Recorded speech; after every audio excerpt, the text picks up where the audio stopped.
আসসালামু আলাইকুম। শেখ হাসিনাকে ফেরত চাইতে পারে বাংলাদেশ, এমনটি জানিয়েছেন পররাষ্ট্র উপদেষ্টা তৌহিদ হোসেন রয়টার্সকে বিশিষ্ট সংবাদ মাধ্যম। বাংলাদেশের পলাতক সাবেক প্রধানমন্ত্রী শেখ হাসিনাকে ভারতের কাছে ফেরত চাওয়া হতে পারে বলে জানিয়েছেন অন্তর্বর্তী সরকারের পররাষ্ট্র উপদেষ্টা তৌহিদ হোসেন। শনিবার বার্তা সংস্থা রয়টার্সকে একথা জানান ডক্টর ইউনূস, সরকারের এই উপদেষ্টা। তার মতে, যেহেতু হাসিনার বিরুদ্ধে অনেক মামলা হয়েছে, তাই তাকে বিচারের মুখোমুখি করতে ফেরত চাওয়া হতে পারে। তিনি বলেন, শেখ হাসিনার দিল্লিতে থাকা, ভারতে থাকা প্রশ্ন আসে যে তার বিরুদ্ধে অনেক মামলা হয়েছে। এ নিয়ে উত্তর দেওয়ার উপযুক্ত ব্যক্তি আমি নই, কিন্তু যদি স্বরাষ্ট্র মন্ত্রণালয় এবং আইন মন্ত্রণালয় থেকে হাসিনাকে ফেরত চাইতে অনুরোধ আসে, তাহলে আমাদের ভারতের কাছে হাসিনাকে ফেরত চাইতেই হবে।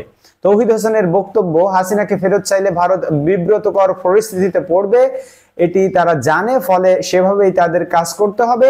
আমি মনে করি ভারত সরকার এ সম্পর্কে জানে এবং আমি নিশ্চিত এ বিষয়টি তারা বিবেচনায় রাখবে। এছাড়া নিজ স্বার্থ বজায় রেখে বাংলাদেশ পৃথিবীর সব দেশের সঙ্গেই বন্ধুত্বপূর্ণ সম্পর্ক গড়ে তুলতে চায় বলে জানিয়েছেন তৌহিদ হোসেন।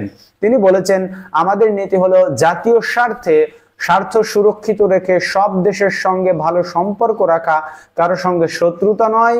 আমরা সবার সঙ্গে বন্ধুত্ব চাই। লক্ষ্য হলো একটি সামঞ্জস্যপূর্ণ সম্পর্ক গড়া। আমাদের প্রাথমিক লক্ষ্য হলো জাতীয় স্বার্থ রক্ষা করা। গত 5ই আগস্ট ছাত্র জনতার তোপের মুখে দেশ ছেড়ে পালাতে বাধ্য হন শেখ হাসিনা। এর আগে প্রধানমন্ত্রীর পদ থেকে পদত্যাগ করেন তিনি। ওই দিনই ভারতের দিল্লিতে আশ্রয় নেন শেখ হাসিনা। এরপর থেকে তার বিরুদ্ধে মানবতা বিরোধী অপরাধ সহ বিভিন্ন জায়গায় একাধিক হত্যা মামলা হয়েছে।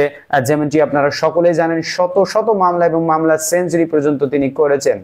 বন্ধুরা, নিয়মিত আপডেট পেতে আমাদের চ্যানেলের সাথেই থাকুন। আমরা বাংলাদেশে ঘটে যাওয়া সকল খবর আপনাদেরকে দ্রুতই দিয়ে থাকি। এর জন্য আমাদের ফেসবুক পেজ এবং ইউটিউব চ্যানেলটিকে সাবস্ক্রাইব করে রাখুন। দেখা হবে পরবর্তী ভিডিওতে অন্য কোনো টপিক নিয়ে। সে পর্যন্ত আল্লাহ তাআলার ইচ্ছায় সকলে ভালো থাকুন। আল্লাহ হাফেজ।